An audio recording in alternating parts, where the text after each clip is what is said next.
In this video, we'll be going over 5 things you need to know about when moving to Portland. My name is William Singh. I'm a local real estate agent in the Portland, Oregon area, and let's dive right into it. So when it comes to Portland, you're typically going to see it as quadrants. And with this, you're going to have the northwest, southwest, northeast, and southeast areas. Now, just know that, frankly, these have a bunch of individual neighborhoods within them that have their own different culture and kind of different vibe as well. So keep that in mind when I'm kind of taking a look at these neighborhoods, and know that they can vary drastically, even in those different quadrants that I've mentioned. When it comes to the east side of the river, or East Portland, you're typically going to have a lot more of the Portlandia Portland, where it's going to have kind of different vibes that are similar to that throughout the east side. Know that it's usually a lot more condensed because this is really where Portland started. So there's going to be a lot more buildings or a lot more smaller lots in that area. They have, frankly, fantastic food that's much more walkable, and it's much more commuter friendly on the east side. Obviously, when you start going past the 205, that's when the lots become a little bit larger and you're not really in the heart of the city much longer. Now, the west side is somewhat of the opposite in terms of the lot size. It is much hillier, and you're going to have typically a little bit larger lots. And in this area, you're still going to have fantastic places where you can kind of have a nice community. For example, Multnomah Village is a great community and is a area where you're going to have a lot of shops and places that you can kind of go to. But just know that you're usually going to be having a little bit larger houses. The expenses are a little bit higher in terms of the cost of living or buying a home in that area. And then as you move further west, you're going to be really hitting a lot more of the suburbs or smaller cities of Portland, which would be like Beaverton, Tigard, Tualatin, and Hillsborough. So with that, kind of keep in mind that these areas have different vibes and kind of different school districts as well that go along with them, and are some factors to consider when you are moving here. So I have lived here basically all my life, and one of the things that I really love about Portland is the fact that there are different neighborhoods that really fit specific people, and you can kind of get a taste of where that is. So just kind of note that when it comes to moving here, it's a good idea to make sure you understand what you're looking for, so that way when you're looking at neighborhoods, you're able to understand what's going to be the best option for you. And note that neighborhoods do change over time, and it is something to just kind of be aware of, and also understand, like, what are your goals, maybe longer term, in the sense of maybe something where you're being in a place that's a little bit more young and hip, and then moving to a place where it's a little bit more of larger areas for families and things of that nature. So it kind of depends on what you're looking for, but also just something to kind of keep in mind when you are in Portland or moving to Portland. So the second thing you need to know is the outdoor options. So Portland is fantastic in my mind because of the fact that you are snuggled right between the mountains and then also the ocean. Note that the ocean is definitely not as warm as California, and is one of those things that is fantastic to go to. It's about an hour and a half drive, depending on where you're at in Portland, and then it's about an hour and a half drive to the mountain, which is Mount Hood.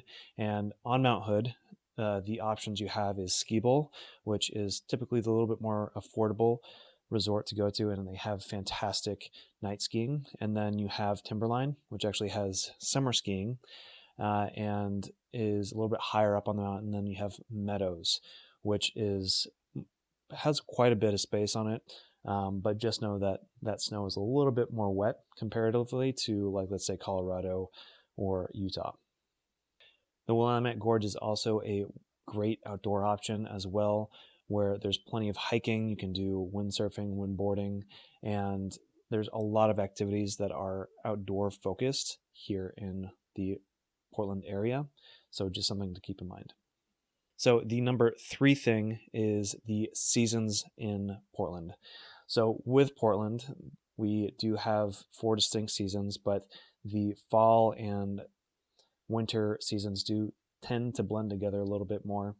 And when it comes to fall, usually that starts sometime in the September timeframe, and then kind of mid October is really when you start seeing a lot more rain and things kind of happen there.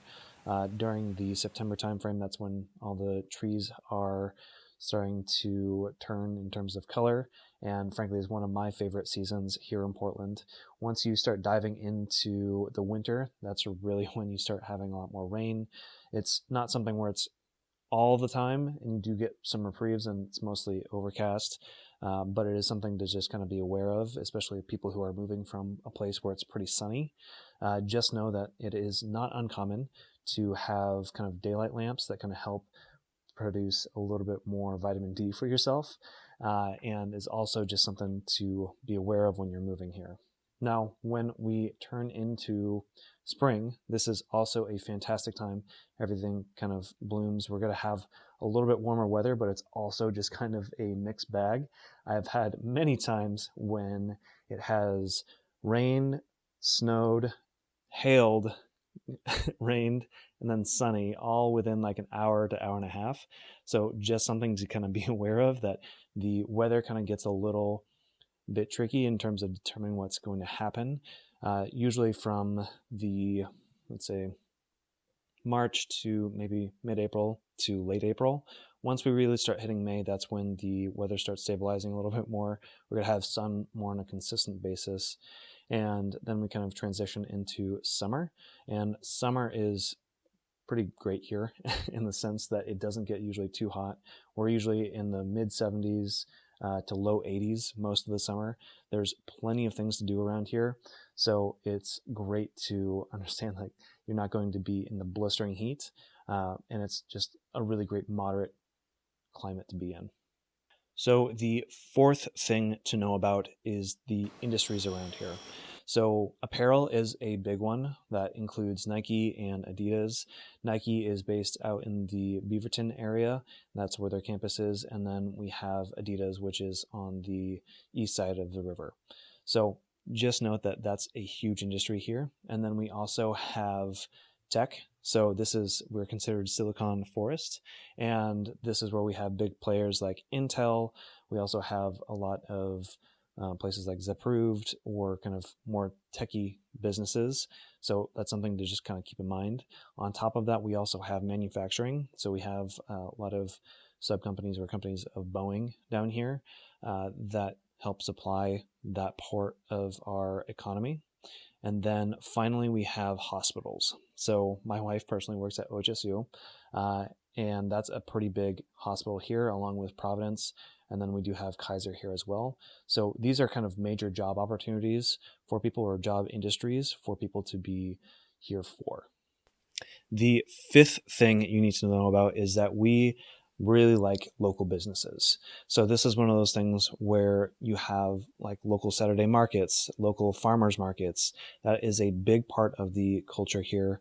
And we really like to focus on getting things from our local area. Now, this is something where we also have a bunch of great coffee and food that is in the area. So usually you're going to have a lot of food carts that have amazing food. You're just going to get a very wide variety of that as well. And then we also have a lot of breweries and also coffee shops in the area that kind of do something a little bit different for each one of them, but is something that's very common and something that we as Portland really enjoys, and is something that is great to have, especially when you are a foodie or you love beer or different types of beer along with different types of coffee. Some things to know about Portland that are kind of a little bit more one-off things, but some bonus things that I thought I'd add in here is that if you want to be a true Portlander, you usually do not use umbrellas. We usually have a raincoat and just kind of have that as our shell, unless you're kind of going around and trying to be a little bit more fancy. But for the most part, I can really tell when someone from California has moved up, and a lot of them have umbrellas. Another thing to note is that we do not pump our own gas. So this is great in the wintertime when you really don't want to get out to pump gas, but is one of those things that can get a little bit annoying, especially when the gas attendant is not able to get to you as fast. So just some bonus things to know about. If you found any of this content helpful, it would be wonderful if you could like and subscribe. It helps out me tremendously. And if you're ever looking to move to Portland, I would be more than happy to guide you and help you out as much as possible, along with giving you as much information as possible. I'll make sure to leave my contact information below. And thanks so much for watching.